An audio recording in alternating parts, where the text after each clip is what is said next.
Coming to you from the men's room in Radio City Music Hall in New York, I'm James Nimmons. I'm Dave Ward. And this is Pop Satellite. Hey, at least, they gave us a bathroom.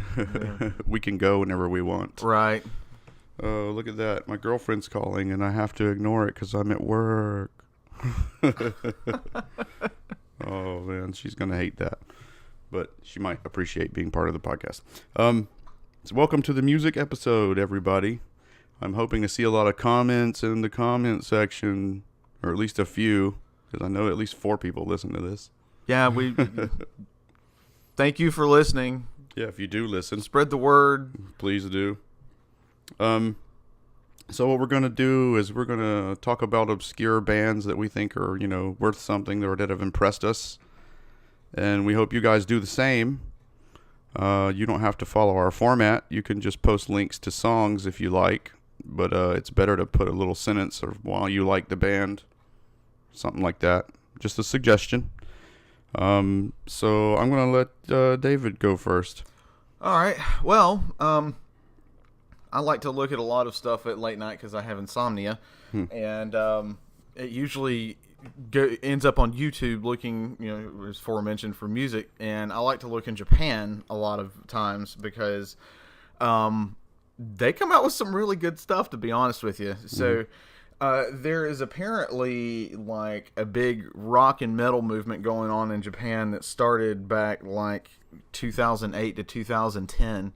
And a lot of the bands are all female, which is awesome. Yes. And also sort of a rarity in the rock and metal world, especially. I mean, we've had a lot of ladies do a lot of good stuff. Lita Ford. Well, yeah, her. Joan Jett. Kitty. We can even go back and talk about Doro Persh. Janis Joplin. Janis Joplin, yeah. So we have had a lot of pioneering women, but these ladies seemed to have stepped it up a notch. The first one I want to talk about, their name is Aldius, and they're a 5-piece from Osaka. They are considered the pioneers of this movement as far as like the all-female metal, rock and metal groups go. Aldius has a Gem and the Holograms thing going on. I like it. They wear evening gowns and high heels all the time, and they're all done up. So that's... They each have a different style because we've watched this band together, and I really like the guitarist Toki. She looks like a LA model, but she's Japanese. She plays a pink ESP guitar with lights in the fretboard. Yes, that are pink lights as well. It's pretty sweet. So, also of interest is their drummer. She's not their original drummer, but their current one, Marina Bozio, is Terry Bozio, the legendary drummer, his stepdaughter. And she has this wild large kit, 3 kick drums. One of them's not even functioning as far as like being able to use a pedal on it, but it holds a cymbal rack, and it's very artsy looking for a big power metal band kit. You always want to see like the super huge drum kits, but she uses every bit of it. She's actually a very good drummer, as are the rest of the musicians. Sawa, the bass player, she's got the little cutesy like anime short skirt, like the Lolita thing. Yeah, the pigtails. Not exactly Lolita, because she's a little less covered than a Lolita. But yeah, she has pigtail windmills. That's all I'll say about Sawa. And then Yoshi, of course, with the pink guitar. Toki, she's the other lead guitar player. She is like the glittery, sparkly one. Like everything is like covered in glitter. With her. And let's talk about Reno. Reno, she is not their original vocalist either. Their original vocalist did, I think, like 2 or 3 albums, and she had health problems and had to quit. Reno was, in her younger years, from looking up in history, she was with a little scandalous J-pop duo. it looked like, her, late teens, the early 20s. But after that ended, she ended up doing like some solo work, but also did a lot of modeling. And you can tell because she's got that blonde hair, which Japanese people really like. Yeah, she's definitely got the bleached hair. She's total blonde. It's curly down to her waist. Her dress is very elegant and very like commanding because she is the front lady. But her vocals, she sings very well, and her vocals fit with what they're playing. Yeah. So I wouldn't call it power metal though. That's more like Dio and Dungeons and Dragons and quests for power and stuff. But I don't know how to classify it other than just Japanese metal, because it has really, I know especially with Aldius, because when they came up on the screen and the video started, it's a little slow. It shows just the way they look without any sound at first. Right. And then they start playing, and I go, "Ooh, who's a bunch of naughty girls?" The song that we're talking about is one of their newest ones, actually, off their new album, We Are. And that actually, if you listen very, very closely, the intro that they're playing is actually the intro to Metallica's One. Oh, yeah. Yes, it is. And crazy. Then all of a sudden, they just jam right into it and don't stop. Yes. And so they got the shredding guitars. They got this really good, it has a late 80s hard metal feel to it. But then when the lyrics kick in, it's a little poppy, but it's not annoying because it's in Japanese. So I don't know what kind of vapid thing they might be saying. But, the Japanese language is all a little more pretty and poetic than ours. You can express so many weird things they have words for stuff we don't have words for. They're definitely one to check out. Yes. If you're an old metal fan, old rock fan. You know what I seem to notice though with her, there's like a Alice in Wonderland sort of theme to it, and for some reason that links the name Aldous Huxley. He did experiments with LSD, and they're thinking he was friends with the guy that wrote Alice in Wonderland. And so the name Aldius is, kind of like a misspelling on purpose, like Deering Gray is Dorian Gray. Right. Aldius might be some sort of link to Aldous Huxley. I didn't look that far into it. I just guessed it all, just looking at their aesthetic and the name. But I could be completely off base. We could look that up at a later time. But yeah, that's definitely, check those ladies out, listen to them. The more popularity and the more reviews that they get, of course, the easier it would be for them to tour over here in the U.S. because, if they're not getting any kind of hits or any kind of popularity, then they're not going to come here. I wish the music culture in this country were different than what it is, because what we have right now is just drivel. For the most part, there's still points of light, but I agreed. Yes, there are. There's still points of light. I'll go ahead and mention my number 2 because they're an American band from New York, called Diamond Knights, and the lineup is a guy named Morgan Phelan, who is vocals and guitar. Rob Lasko is guitar and synth. Seth Rumsey on bass. Tim Trainer on drums. And I've really only heard one song by this group, and I'm going to listen to them more because of it, but it's called The Girl's Attractive. And it's kind of old. This band isn't new. It's just new to me.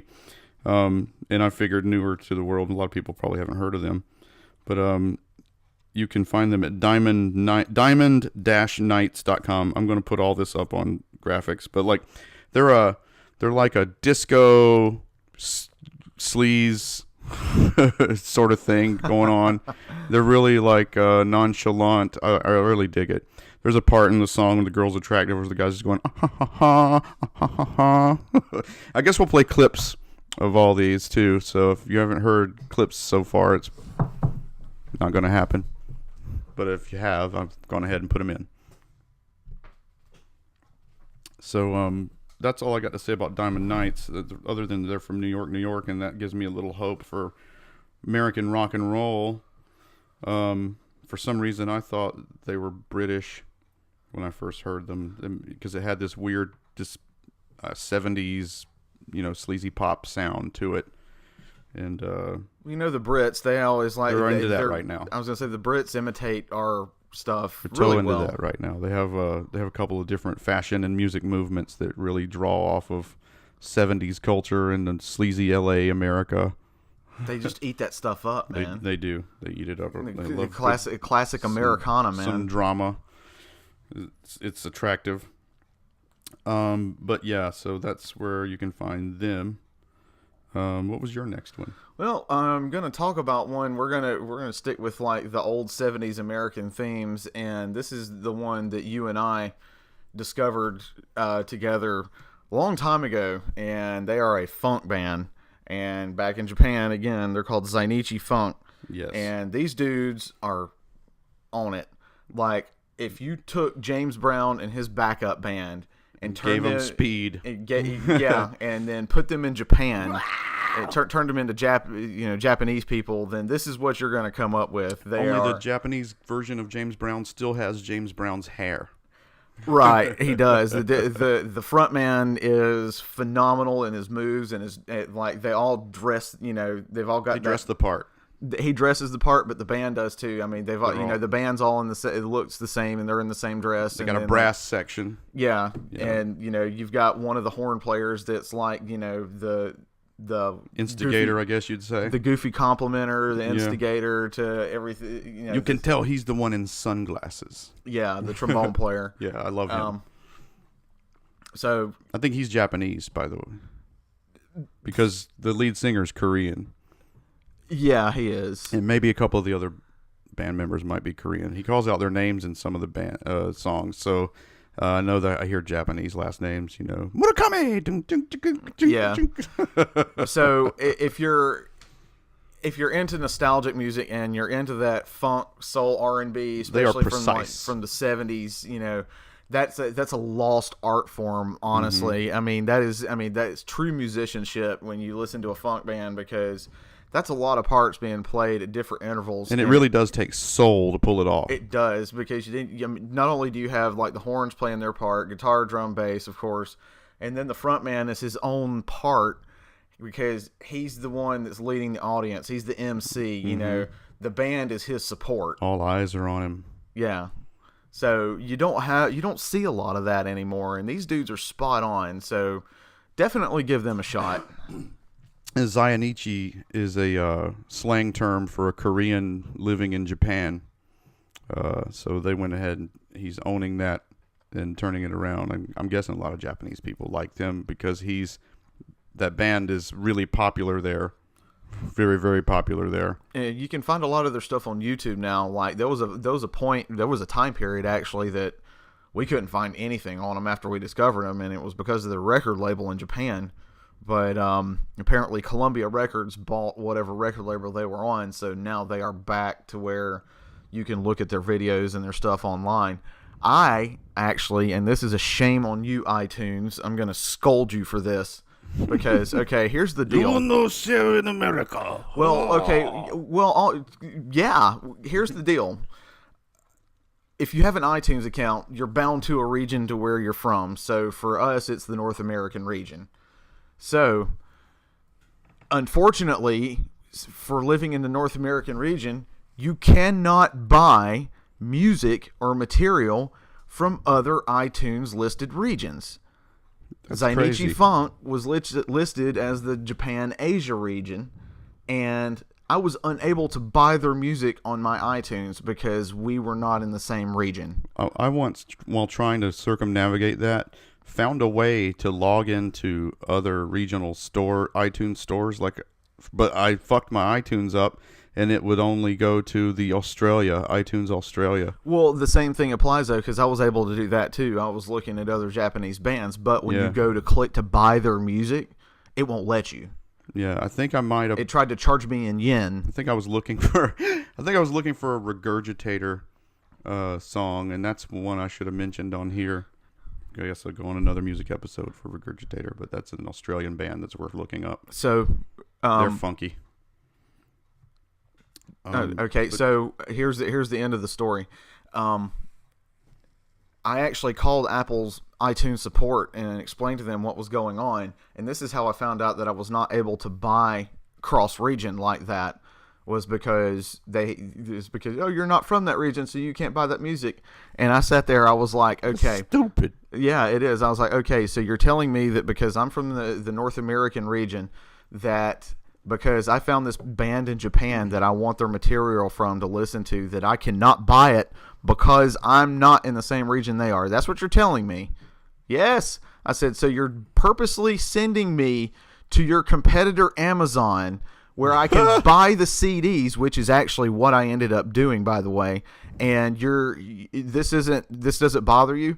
Well, I'm sorry, sir. That's just how it is with Apple. And I'm like, okay, well, that's great. So, little tidbit to you people out there that use iTunes to get your music. If you find anything international that's not in your region, go to Amazon and buy it, because that's actually what I ended up doing. I found all of their CDs on Amazon UK available.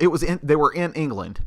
Okay, the CDs were, if somebody in England, I bought them from this person through Amazon UK. You know, shit has to clear customs and everything. So a month after I bought it, they showed up at my door, and I just burned them into my iTunes account. Wow, that's really going around your elbow. So, do you got any information on who the lineup is for Zainichi Funk? If you look online, it's a lot of stuff just centered in Japan, honestly, and I can't find any kind of translations otherwise. I mean, they have their website that has part English where you can, I mean, if you have, you know, a little bit of common sense, you can circumnavigate it. But as far as like a lot of English translated stuff, no, honestly, Didn't which they sucks. send you some music personally one time? Well, one old Facebook page back when we first discovered them, I sent them a message saying, you know, they were awesome, and, you know, do you have anything, you know, where I could go get some? And they sent me like this. It was like an early cloud link, basically, to a 5-song demo for their new album called Scary Bomb at the time. And it had like That's a song you should listen to if you're interested in what we're saying about Zainichi Funk. Scary Bomb. It had 4 studio tracks and like 2 live tracks on it. And I mean, it was good. And it led me to search for more. And I ended up, like I said, buying the CDs off Amazon, even though I have iTunes. So, you know. Wow. Well, I got another Japanese one while we're in there. So we're in the Japan area.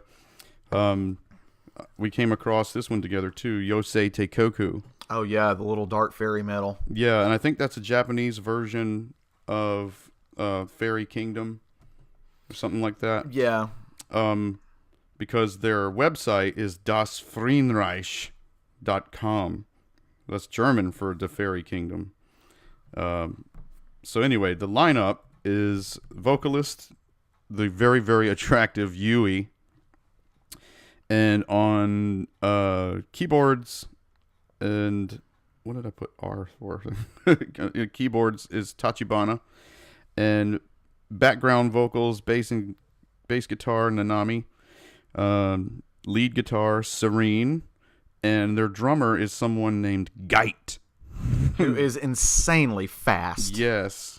They're really fast. Their elements, they combine a lot of elements, and they have done a lot of tracks on anime series, Future Diary, Magical Pokemon, Innocent Venus, Kurakami the animation. Wow, you really researched them. I'm actually just looking at the Wikipedia page right now. Actually. Oh, yeah, that's what I used. But goth, heavy metal, electronic, classic, industrial. They're a mix of it all. She has a really cute lilting voice. Right. She gets up in those high registers. So yeah, it's basically a combination of all those styles. You can find multiple tracks. Like they've got some stuff that's like hard speed metal. They've got like some orchestral metal pieces. Yes. Like sounds like it comes from Norway. There's one I'm going to suggest called Kuusu Mesoragiwi. Don't worry, it's going to be on the screen. That's the one I discovered them by, and you can get a good look at the singer's visual style, their production value and style, and how they make their videos. And because I'm assuming that was self-made, because this video is epic, and you get to hear them doing that shredding guitars and brutal drums. and then it goes up into the high registers, and it gets, I wouldn't say poppy, but like it's weird. I can't explain it. It gets very fragile sounding. I don't know. It's just awesome. They take you different places musically because they can really shred metal wise, and then they get into this weird emotional, sort of romantic, I would say. Well, doing a lot of anime soundtrack work, you're gonna have a mix of both in there. Yeah, it's really good. So Yosei Teikoku. We're gonna stick with Japan one more time here because Japan, these cats, they're killing it. They know what's going on as far as like really good music goes right now. I mean, seriously, this is like 90% of the stuff that we have found recently that's good. A group called Bandmade, another Bandmade. All five girls. They're not metal per se. They rock hard. They rock hard. They put me in the mind of like the Foo Fighters as far as like how they rock and the style that they do. It's a lot of it's just like a lot of just in your face, just like have fun rock. They've done a lot of anime soundtracks as well. I think they just did a new one. We'll put the link up, and it's like a little minute and 30. It's like I even forgot the anime that's on, but it's pretty good. The video that led me to them was the name of the song was called Thrill, but it just like you hear the intro is like just a sort of silenced, muffled guitar, Mm-hmm. and then is that the first one we watched together? Okay. And then all of a sudden the lights come on and they just like boom hit you. Yeah. So the members are Miko Kabato, who is the founder, and she plays backup guitar and backup vocals. She was the original lead singer when they started forming. But they wanted somebody with more of a vocal range than what she had because she had the typical like high pitched, It's her band, you said? Yeah, it's her band. Yeah. She was the one that founded it. I know she's a hard drinker. Kanami Tono, she's the lead guitar player, and her and Akane Hirose, the drummer, went to music school together. And Akane she's like Marina as far as playing the drums go. Like, you listen to her drum parts, and she is all over the place. She kills them skins. Yeah. And then the very mysterious, very cute Misa on bass. She, she just stands there, and like she's got the fishnets going on with her outfit, and her hair, the way she hangs her hair is like she looks like she comes out of a Japanese horror movie. Yeah, but she's the Japanese girl version of Gene Simmons. Pretty much, yeah. And then the actual lead vocalist that they hired, Saimi Atsumi, and she has a lower vocal range, which actually fits with the style that they have. So the way they formed, Miko was actually, because Japan has this. The cafes, a lot of the cafes that they have over there, the waitresses dress up as maids, and so she actually worked at one of those for a long period of time. So when she formed the band, that's what she kind of modeled it after. They're from Tokyo. They refer to their male fans as masters, female fans as princesses, and the concerts are all called servings. So keeping with the cafe culture theme as far as that goes. They draw inspiration. They have a lot of inspiration, and you can tell in the music. They've got a lot of classic rock taste along with a lot of modern rock taste. Yeah. Santana, Deep Purple, Hendrix, Smashing Pumpkins.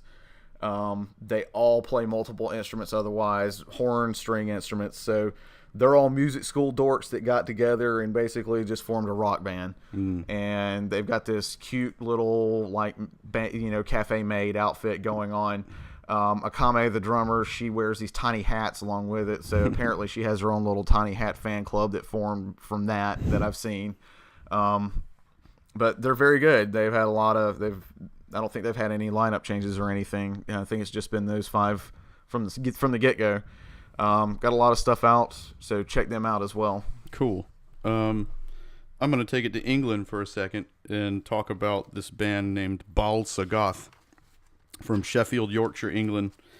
First, the lineup. On vocals, we have Byron Roberts. The name comes from he's the one that said that the name comes from a story called The Gods of Bal Sagoth.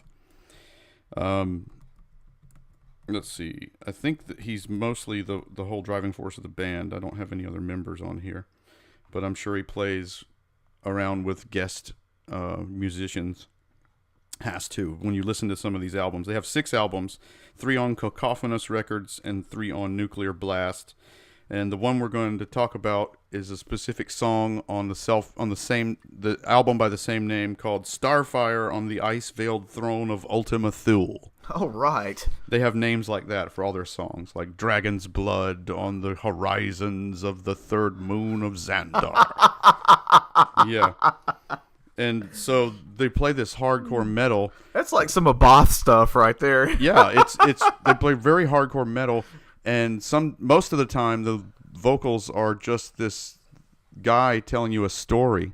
You know, it'll be like, orcs flew over the battlements of the fortress as blood was knee deep. And he's just telling you a evil Warhammer-like story. Oh, so it's got some Man of War aspects with it as well. Yeah, and then sometimes you'll hear a singer, you know, but it's usually not so much. It's mostly the deep-voiced guy talking to you about walking out among the stars and stuff like that. It's really cool, like really episodic. But that's pretty much all I have to say about it. We'll, of course, put up, you know, everything in print on the screen so that people can read it, because this stuff is hard to spell. Yeah. So we're going to stay with Europe, and there's a band that I found. They've been around for a while, actually. I think since about 2003, called the Diablo Swing Orchestra, and they're from Sweden. They are very like avant-garde metal. They have metal aspects, but they also combine like swing music. They've got a big horn section. It's very, very unique. They've been through a lot of singers and drummers. There's too many to count, honestly. 4 studio releases, and you know, it's this mishmash of metal, rock, swing, prog, classic. You know, you'll have like metal breakdown parts, like the just like crazy power metal, and then all of a sudden you've got like a swing chord that comes in, and then the lead singer, the main lead singer, is always a female, and she comes and it's like very almost operatic as far as her vocals go, but it all seems to fit. It's chaotic, but I like it. I don't know. It all mashes together like strangely well. I think someone played them for me at a party one time, and I agree with you. It's kind of like if anybody's ever heard of Combustible Edison. While they have their leads, they have a singer named Frenchie. So on those songs where Frenchie, this female vocalist, sings, it's like that, but pump in a little Satan and distortion. Yeah. Well, I'm looking at these band members' names, and they're all distinctly Swedish, so I'm not even going to attempt to actually try and say any of these. We'll just put them on the screen. Yeah, we'll do that, and then you can just like read them for yourself, because I'm just no. Just no. So, let's see. Oh, yeah, I forgot to mention how you can get a hold of Bal Sagoth. So that's bal-sagoth.com. I'm going to talk about Ween, which is a band from New Hope, Pennsylvania. Oh, Ween. I've known about them since I was in high school, but I really got into them when I was an adult later on, when they started pumping out albums.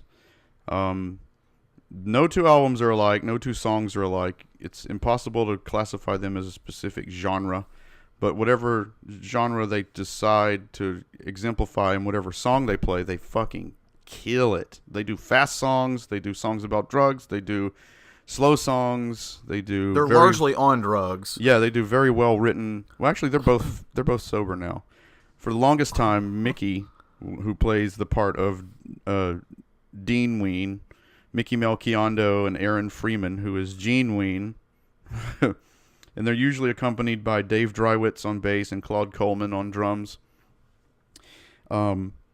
They got sober quite a few years ago. In fact, Gene was the one having trouble with drugs, and the band like quit on him one night because he came to a show smashed, and the band almost broke up. Well, they did break up for like a year or two, and then they got back together. Yeah, but yeah, their range is incredible. Yes. There's a lot of stuff that I can't stand by them, but then there's a lot of stuff that I like as well. Yeah, I like Stroker Ace. I like the Argus. Piss Up a Rope, and That's Object. off that country western album. There's too many to say that I like, but like a good way to span what they can do is Stroker Ace is a fast song. The Argus is a well thought out, poetic, beautiful song. And Object is the same, except it's very dark and scary. And it's all for fun. They're a big bunch of goofs. But yeah, then Piss Up a Rope, like I was saying, is like country western style. That's off their one country album, 12 Golden Country Greats. Yep, and that whole album is nothing but country. Yep. Well, looks like we have expunged our time. We've reached the end of our stay here in the bathroom. Yeah, it looks like the janitor's waiting outside for us to get out. It's been a lot of fun talking about music with you guys. I hope to see some comments. And if you got some ideas for podcasts or just want to say something, you can use the email address. Please like, share, subscribe, click the bell so that you can get our videos while we make them, as we make them. Yeah, that's better. As we make them. So navigate the internet safely, everybody. Take it easy. See you later.